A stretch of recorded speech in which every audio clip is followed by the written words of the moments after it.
Lofi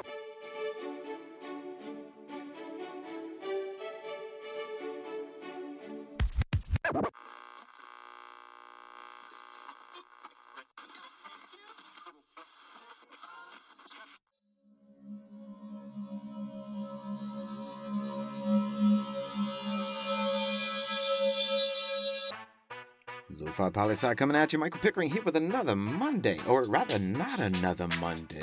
That's right, too much to do and too little time to do it. We got another list for you people. No, it's not a list, but rather a critique of our list. That's right, it's time to wrap up our 9-part mini-series, Our World in Numbers.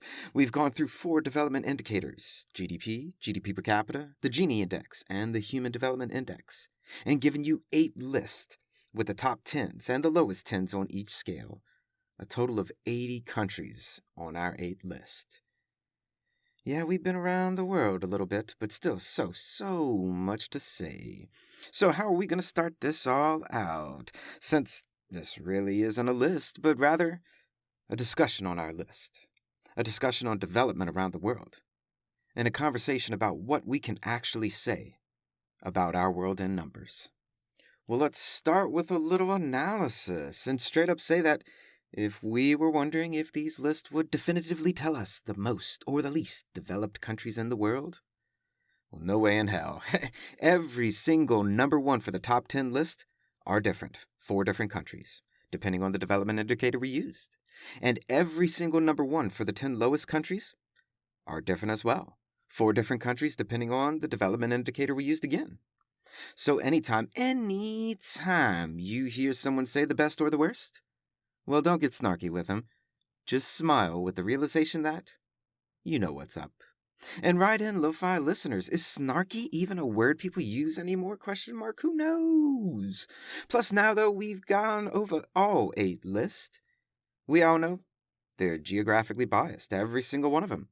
And every one of our development indicators are biased too. GDP doesn't take the size of a population of a country into account, and GDP per capita assumes income is distributed equally to everyone in the country. Gini Index has so many holes in the data that it almost renders it useless. HDI suffers from a similar problem as Gini, but also because we're mixing 3 different variables together to get a final development indicator, just one of those variables could be driving increases in HDI and make it look like the country is doing better collectively when it's really not.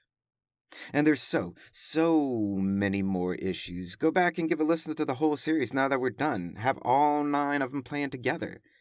And you'll quickly realize that we've been bitching and complaining about our list since we started making them.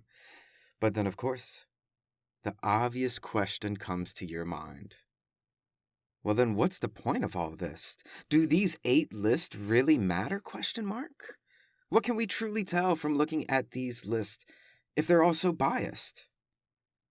Well, one of the greatest things we get from them all is that we can visually see just how biased they are, where the bias lies, and we can openly talk about it. The first step in fixing a problem is seeing that a problem exists. Because you see, while our list may not give us all that much in the way of useful information just as a list, though I'd argue there's still some pretty important implications from all the bias we do find, like Africa and Latin American countries being biasly underdeveloped in comparison to European and North American countries. By seeing that, by really seeing it everywhere we look in each of our 8 lists, it provides evidence that true global inequality exists. And it is staggering how massive that inequality is. You see, when we look at all 4 variables together, not just as an isolated list of one variable, but when we look at all 4 variables together and all 8 lists together, it really gives us a critique on the state of the world right now. And I stress that right now portion, because in all honesty, that's all our lists do. They provide us a snapshot in time, a fixed portrait of where we are in human history. They do not, for instance, tell us if we're doing better than last year, or last decade, or last century. And for that, we'd have to look at our list over time. And once you add that time dimension, then you can see trends across places and across different types of development policies that have been enacted to try and produce positive change in the world, like the United Nations Millennial Goals. To see if those had any effect, you'd have to look across the past 30 years. And not just to see if developing countries have increased their levels of development, but also to see how the global inequality gap is doing. So with our list today, we can see there's a major inequality gap across the planet. But we can't say if it's gotten better or worse from last year, or last decade, or anything else. Now let's stick with this time thing then, but also narrow down to the country level of it all.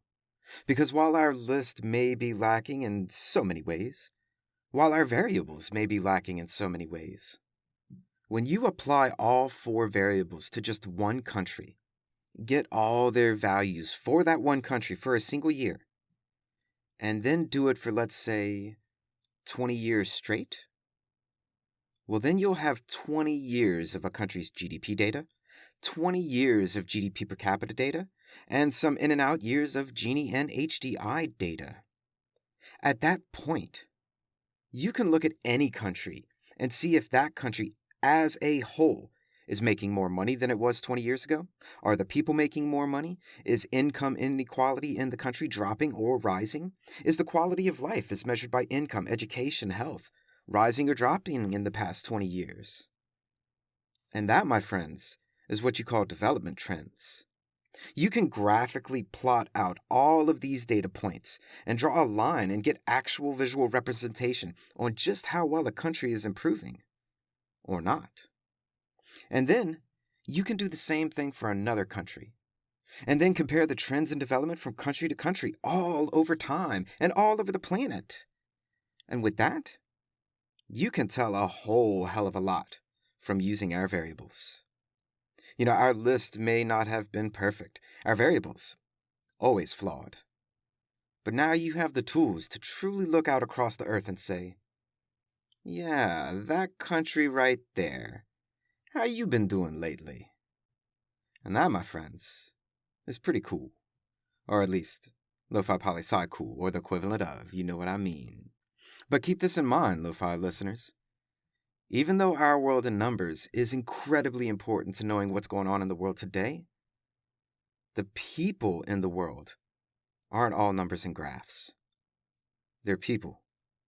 And when we talk about people, a person's happiness should always be considered. And that's a brief snapshot of what's going on in the world today. Check out lofipolisci.com, the music, the episodes, the blogs, the letters, the art. Add us on all the socials. Hit us up, peeps. And it's not a cliche or a catchphrase. It's a lifestyle. Always remember that Lofi Poli Sci is more than just me. It's the we that we be. Talk to you soon, Lo-Fi listeners. Pickering, signing off.